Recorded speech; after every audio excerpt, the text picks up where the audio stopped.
Hello and welcome. Today I'm adding Knights of the Round to my ever-growing list where I rank every Evercade game ever. Knights of the Round is locked to Evercade hardware and can be found on the Mega Man Evercade Alpha, or the released in 1991. It is one of Capcom's side-scrolling beat-em-ups or belt scrollers, whatever you want to call them. And as you can tell by the title and what's on screen, it's based upon Arthurian legend. Arcades, it had a 3-player unit and you could play as Arthur, Lancelot or Percival. It's a game that I was aware of when it came out, but I never actually saw an arcade machine in the wild, so I'd never played it until more recent years. So there's not much nostalgia for me. The story is fairly straightforward stuff. Merlin sends Arthur, Lancelot and Percival out to defeat the evil tyrant Garibaldi and reclaim the Holy Grail. And you fight your way across the countryside, occasionally on horseback, and defeat the enemy by punching them lots, or swinging your sword at them lots, because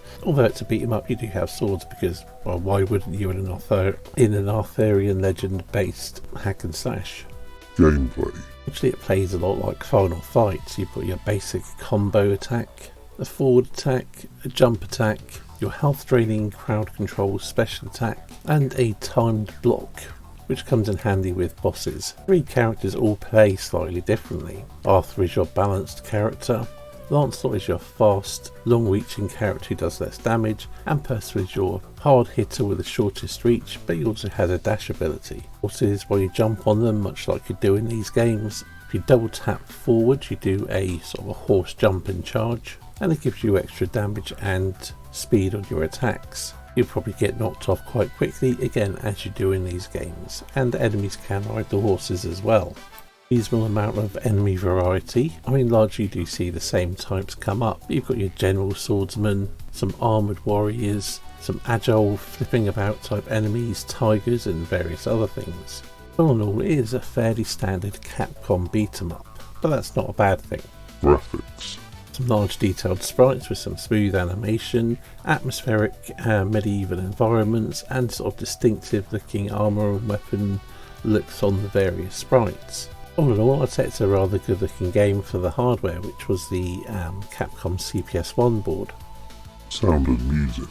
The sound effects are suitably crunchy, everything you'd expect in this sort of game. The music is suitably energetic and has the right feel for a beat 'em up in terms of pace. It has got a slight leaning towards a medieval heroic type sound, but it's still very much a classic Capcom beat 'em up soundtrack as well. Well, I say classic, it's not an all-time classic soundtrack, but it's perfectly fine. Most importantly, it suits the action. Overall opinion. Knights of the Round is a solid beat 'em up from Capcom. I don't think it's their best, and as usual it does shine in multiplayer mode, but it's still a good time, and better than most of the other beat 'em ups on the Evercade in my opinion. Ranking. Placing Knights of the Round on my ever-growing list where I rank every Evercade game ever, I've elected to put it above Midnight Resistance for the Mega Drive, but below Tapeworm Disco Puzzle, placing it at 55 out of 483 games that I've ranked so far. Anyway, that's it for this video, so thank you for watching, and I'll see you in the next one.